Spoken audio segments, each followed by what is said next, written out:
はい、今回はですね、アウディのビッグウェーブ来てますよね。次世代モデル新型 SQ6 e トロン見学してまいりました。日本市場でいうと Q5 が注目ですけれども、共通している部分多いのでよくチェックしていきたいと思います。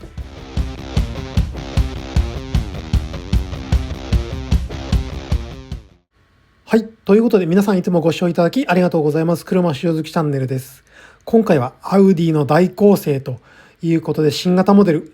SQ6 e トロン見学してまいりましたのでご紹介したいと思います。私はこれまで国産輸入車100種類以上の車に試乗して実際にアウディを所有していたこともありますが、今回のアウディの新型モデル Q6、そして Q5、そして A5 アバントなどがですね、大構成として一気にラインナップされてきてますよね。今回はその先陣を切って店舗に展示されていた SQ6 e トロン見学してまいりましたので、じっくりご紹介したいと思います。それにしても今見ていますけれども、皆さんいかがですかね、この新型 Q6 のシリーズ。かっこいいですよね。このモデルはですね、塗装色としてはデイトナグレーが施されていますけれども、そちらもですね、非常にマッチしているなというふうに思います。私の方がこのなんで Q6 に注目しているかというとですね、この後出てくる新型 Q5 が注目だからだと思うんですよね。日本市場としてはやはりなかなか EV が広まっていかないという中で、Q6 の次に出てくる Q5 がですね、ガソリン車、ハイブリッド予想されるわけですけれども、この Q6 のエクステリア、そしてインテリアが Q5 にも踏襲されるというのが分かっていますので、この Q6 を見ておけばですね、Q5 の想定ができるというふうに思っております。当然この Q6 e トロンは電気自動車なので、グリル形状は Q5 と変わってくるんですけれども、それ以外のところはかなり共通項が多いというのが分かりますので、これ実際 Q5 だと思って見てると、結構 Q5 新型かなり期待しちゃうなっていうふうに思いますね。あとこちらのですね、新モデルで注目なのは、やはりライティングですよね。アウディといえばライティングという時があったんですけれども、このようにですね、リアランプのハザード焚いた時に、こんな表示がされるんですよね。ここら辺の表現はかなり豊かだなというふうに思います。シーケンシャルウィンカープラスリアのランプの中でもこのハザードの表現ができるということで、これ面白いですね。そしてですね、フロントのヘッドライトもかなり分解能というか、この表示が細かくて、いろんな表現、そしてパターンをカスタマイズできるというところは面白いですよね。ここら辺はですね、アウディの Q4 からこういった機能ありますけれども、この新型の Q6、そして Q5 世代になった時には、より細かい表現ができるということで、なんかちょっと個性的だなというのも思います。またですね、今、内装に来てますけれども、内装の進化もすごいんですよね。今、ウインカー倒した時に、室内でもちゃんと右のウインカー出ているよ、左のウインカー作動してるよっていうのが分かるように演出がされているので、ここら辺も面白いですね。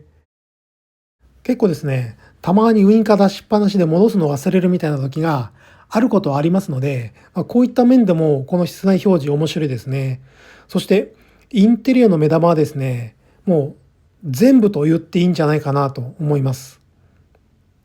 それぐらい進化していると言えますよね。本当に実物見てそう感じました。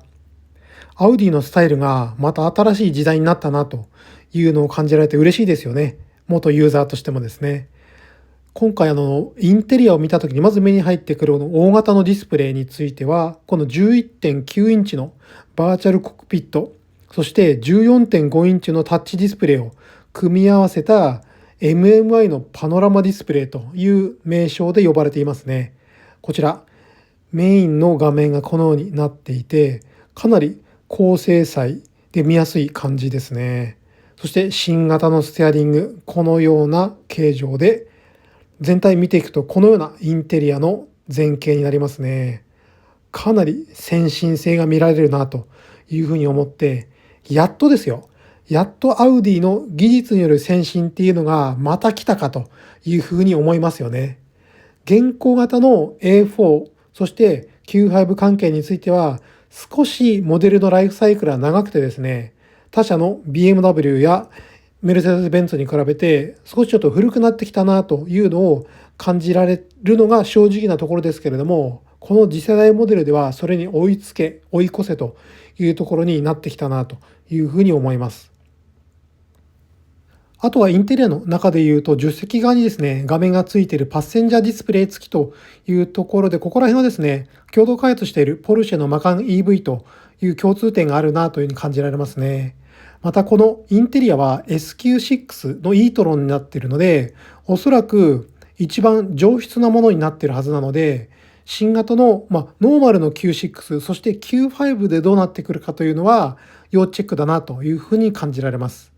ただ一番上がった状態でここら辺まで高くなると、質感が高くなるというところが分かるのは非常に嬉しいところですよね。またですね、これまでアウディのシートには装備がされていなかった、要するに選べなかったんですけれども、今回からシートベンチレーション付きを選べるようになりましたので、ここら辺もですね、より高級感を上げてきたものというふうに感じられますね。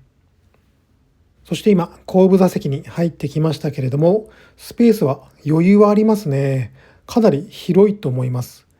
ここら辺も居住性は確保されているなというところですね。新型 Q6 のボディサイズだけ確認しておきましょう。